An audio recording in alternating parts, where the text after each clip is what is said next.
అపూర్వ హాల్లో ఊగే కుర్చీలో కూర్చొని ఊగుతూ ఉంటుంది. అప్పుడే గగన్ కార్ రావడంతో బయట కూర్చుని ఉన్న గోరింటాకు పరుగులు పెడుతూ అమ్మాయి అమ్మాయి వాడు వచ్చేస్తున్నాడు అమ్మాయి, ఇంకెవడు ఆ గగన్ గాడు అని చెప్పడంతో అపూర్వ రగిలిపోతూ లోపలికి అడుగు పెడుతున్న గగన్ని, రే ఇక్కడికి రా, వస్తున్నావు, అడుగు లోపల పెట్టావంటే నేను అస్సలు ఊరుకోను అని వార్నింగ్ ఇస్తూ ఉంటుంది. ఏంటి అపూర్వ, ఇదేమైనా ఎయిర్పోర్టా రైల్వే స్టేషనా అని గగన్ అడుగుతూ ఉంటాడు. అపూర్వ ఇంటికి వచ్చి రైల్వే స్టేషనా ఎయిర్పోర్టా అని ఇలా అడుగుతున్నావేంటి, పిచ్చి పట్టిందా అని గోరింటాకు అంటుంది. మరి ఇది అపూర్వ ఇల్లని అపూర్వకి తెలుసు కదా, మరి నన్నెందుకు ఎక్కడికి వస్తున్నావు అని పిచ్చి పట్టిందాల్లా ఇలా అడుగుతుంది. కాబట్టి పిచ్చి పట్టింది నాకు కాదు, ఈ అపూర్వకే అని గగన్ అంటాడు. రే ఇది నా ఇల్లని నాకు తెలుసు, లోపలికి అడుగు పెట్టావంటే ప్రాణాలు తీసేస్తాను, మర్యాద దక్కదు అని అపూర్వ అంటుంది. బోడి నీ మర్యాద ఎవరికి కావాలి అపూర్వ, నేను వచ్చింది నా భూమి కోసం.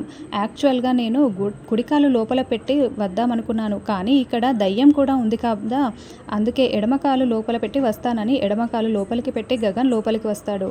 రే మర్యాదగా వెళ్ళకపోతే ప్రాణాలు తీసేస్తాను అని అపూర్వ అంటే, ఏంటి అపూర్వ, ఇందాకేమో మర్యాద దక్కదు అన్నావు, ఇప్పుడేమో మర్యాదగా వెళ్ళిపోమని చెప్తున్నావు, నీకు తెలియకుండానే నువ్వు నాకు చాలా మర్యాద ఇచ్చేస్తున్నావు అపూర్వ. అయినా నేను ఇక్కడికి ఎందుకు వచ్చానో తెలుసా, త్వరలో నాకు భూమికి నిశ్చితార్థం జరుగుతుంది, అది కూడా ఇదే ఇంట్లో, ఏమంటావు బ్యూటిఫుల్ గోరింటాకు అని గగన్ మాట్లాడడంతో ఇక బ్యూటిఫుల్ అని అనడంతో గోరింటాకు మెలికలు తిరిగిపోతూ అవునా బాబు అని గగన్కి సపోర్టుగా మాట్లాడుతూ ఉంటుంది. అన్నట్లు ఇక్కడే మా నిశ్చితార్థం జరుగుతుంది, అప్పుడు నువ్వు ఈ ఇంటిని బాగా డెకరేట్ చేయపూర్వా, ఊరికే కాదులే డబ్బులు ఇస్తానులే అని గగన్ అంటాడు. రే ఎప్పటికీ జరగదురా నిశ్చితార్థం, జరగనివ్వనరా అని అపూర్వ అరుస్తూ ఉంటుంది. చూడు అపూర్వ, నువ్వు ఎంత మొత్తుకున్నా చించుకున్నా, నువ్వు హార్ట్ అటాక్ తెచ్చుకున్నా కూడా భూమితో నా నిశ్చితార్థం జరిగే తీరుతుంది. ఇదిగో నాకు భూమి కోసం నేను తీసుకొచ్చిన ఎంగేజ్మెంట్ రింగ్స్ ఎలా ఉన్నాయి అని గగన్ చూపిస్తూ ఉంటే అపూర్వ ఇంకా రగిలిపోతూ ఉంటుంది. బ్యూటిఫుల్ పిన్ని ఎలా ఉన్నాయి చెప్పు అని గగన్ అనడంతో బాగున్నాయి బాబు బాగున్నాయి అని గోరింటాకు వర్తాస్ పలుకుతూ ఉంటుంది. పిన్ని అంటూ అపూర్వ రగిలిపోతూ ఉంటుంది. బ్రహ్మాండంగా ఉన్నాయి బాబు అని గోరింటాకు చెప్పడం, పిన్ని మాట్లాడావంటే అని అపూర్వ వార్నింగ్ ఇస్తూ ఉంటే, బాబు బాగున్నాయా అంటే బాగున్నాయని చెప్తున్నాను, నువ్వు నా మీద అరుస్తున్నావు ఏంటి అపూర్వ అని గోరింటాకు కూడా అపూర్వకి చాలా కోపం తెప్పిస్తూ ఉంటుంది. అపూర్వ అపూర్వ నువ్వు ఇలా పగబగలాడుతూ ఉంటే నాకు చూడడానికి చాలా బాగుంది అని గగన్ అంటూ ఉంటాడు. నేను ఇప్పుడు ఒక ట్రయల్ వేస్తాను, నిశ్చితార్థం రోజున అపూర్వ ఏ విధంగా బగబగలాడుతుందో నేను ఇప్పుడే ట్రయల్ వేసుకుంటాను అని అంటే, ఆ రోజు ఫీలింగ్స్ ఎలా ఉన్నాయో నాకు ఈ రోజే తెలిసిపోతుంది కదా అని భూమి భూమి అని గగన్ కేకలు పెడుతూ ఉంటాడు. భూమి పరిగెత్తుకుంటూ వచ్చి గగన్ గారు ఎప్పుడు వచ్చారు అని అడగడంతో, ఇప్పుడే వచ్చాను, మన ఎంగేజ్మెంట్ కోసం రింగ్స్ తీసుకువచ్చాను, కానీ మీ పిన్ని బగబగలాడిపోతుంది అని గగన్ అంటే, అది ఆవిడకి అలవాటేనండి, మీరు పట్టించుకోకండి అని భూమి సిగ్గుపడుతూ నవ్వుతూ మాట్లాడుతూ ఉంటుంది. సరే కానీ ఒకసారి ఈ ఎంగేజ్మెంట్ రింగ్స్ మార్చుకొని ఎలా ఉంటుందో ట్రయల్ చేసుకుందామా అని గగన్ అంటాడు. మీ అపూర్వ పిన్ని ఇంకెంత చిరుబురులాడుతుందో ఒకసారి చూడాలని ఉంది, మార్చుకుందామా అని గగన్ అనడంతో, మీరు ఎలాగంటే అలాగే అని భూమి సిగ్గుపడుతూ ఉంటుంది. అమ్మాయి అదేమో సిగ్గుపడుతుంది, నువ్వేమో కోప్పడుతున్నావు, నాకేం పడాలో అర్థం కాక కన్ఫ్యూజింగ్గా ఉంది అని గోరింటాకు అంటుంది. నా వైపు ఏం చూస్తావు, అటువైపు చూడు అని గోరింటాకు అనడంతో ఇక అపూర్వ గగన్ భూమి వైపు చూస్తూ ఉంటే, ముందుగా గగన్ భూమి చేతికి ఉంగరం పెట్టేసి భూమి చేతికి ముద్దు పెడతాడు. అపూర్వ కోపంతో రగిలిపోతూ చూస్తూ ఉంటుంది. తర్వాత భూమి గగన్ చేతికి ఉంగరం పెడుతూ ఉంటే అపూర్వ అబ్బా అని గట్టిగా కేకలు పెడుతూ ఉంటుంది. అయితే అపూర్వ ఇదంతా కూడా కలగంటుంది. కలగంటూ కేకలు పెడుతూ ఉన్నట్లుండి నిద్రలో లేచి కూర్చొని జరగకూడదు, ఇలా జరగకూడదు అని అనుకుంటూ ఉంటుంది. నా దగ్గర ప్రతి ప్రాబ్లంకి కూడా ఒక సొల్యూషన్ ఉంటుంది, దీనికి సొల్యూషన్ నా దగ్గర ఉంది అని అనుకుంటూ ఇక ఇద్దరు రౌడీలని గార్డెన్లో నిలబెట్టి మాట్లాడుతూ ఉంటుంది. మేడం మనం మాట్లాడుకోవడం రిస్క్ అని చెప్పాను కదా, మళ్ళీ ఎందుకు మేడం మమ్మల్ని పిలిపించారు అని ఒక వ్యక్తి అపూర్వని అడుగుతూ ఉంటే పక్కన ఉన్న వ్యక్తి వింటూ ఉంటాడు. రేయ్ మా బావని చంపేయమని నీకు ఎన్నిసార్లు చెప్పాలరా, నువ్వేం ప్రొఫెషనల్ కిల్లర్విరా అని అపూర్వ తిడుతూ ఉంటుంది. ఆక్సిజన్ మాస్క్ తీసేస్తే చచ్చిపోతాడన్న దగ్గరే నువ్వు ఆగిపోయావు, హాస్పిటల్లో ఒకసారి ఫెయిల్ అయ్యావు, ఇంటికి వచ్చి కూడా ఆక్సిజన్ మాస్క్ తీసి చంపేయలేకపోయావు, గన్నుతోనో కత్తితోనో పొడిచి ప్రాణాలు తీసేసి ఉండొచ్చు కదా అని అపూర్వ అంటే, ఆక్సిజన్ మాస్క్ తీసేస్తే ప్రాబ్లం ఉండదు, రిస్క్ కూడా తక్కువ అని అలా చేశాను మేడం, కానీ హాస్పిటల్లో గన్తో ప్రాణాలు తీసేసి ఉంటే అక్కడ నుంచి తప్పించుకోవడం కూడా కష్టమవుతుంది. ఇక మీ ఇంట్లో అంటారా, అసలు ఎవరు ఎప్పుడు వస్తారో, ఎప్పుడు నన్ను పట్టుకుంటారో అర్థం కావటం లేదు.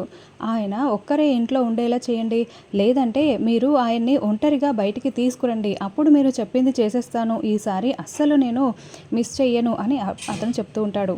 నువ్వు త్వరగా మా బావ ప్రాణాలు తీసేయరా, ఆయన కోమా నుండి మేల్కొన్నారంటే నా పని పూర్తయిపోతుంది అని అపూర్వ చెప్పడంతో అప్పుడే గోరింటాకు చెట్లలో ఉండి మొత్తం వినేసి గట్టిగా కేకలు పెడుతూ ఉంటుంది. అపూర్వ, నువ్వే అల్లుడిని అలా చేశావని నాకు ఇప్పుడు తెలిసింది, నేనేం వినలేదు, నన్ను వదిలేసేయి అపూర్వ, నాకు చాలా భయంగా ఉంది అని గోరింటాకు అంటే, పిన్ని భయపడకు, అసలు ఆ రోజు ఏం జరిగిందో చెప్తాను విను అని అపూర్వ చెప్తూ ఉంటుంది. శరత్చంద్ర మందు తాగుతూ గెస్ట్ హౌస్లో ఉన్నప్పుడు ఒక వాచ్మెన్ అక్కడికి వస్తారు. సార్, మీరు అడిగినట్లు సిమ్ కార్డ్ తీసుకొచ్చాను, ఇది కొత్త నెంబర్ సార్, మొన్ననే మా వాడి కోసమని నేనే తీసుకున్నాను అని సిమ్ కార్డ్ ఇచ్చి వెళ్తాడు. ఆ కొత్త నెంబర్ వేసుకొని వెంటనే శరత్చంద్ర అపూర్వకి కాల్ చేస్తాడు. గొంతు మార్చి మాట్లాడుతూ ఉంటాడు. మేడం, నేను డ్రైవర్ నాగరాజుని మాట్లాడుతున్నాను మేడం అని శరత్చంద్ర డ్రైవర్ నాగరాజులా మాట్లాడడంతో, రేయ్ ఈ టైంలో కాల్ చేశావేంటి అని అపూర్వ అంటుంది. దాంతో శరత్చంద్రకి సగం కన్ఫర్మ్ అయిపోతుంది.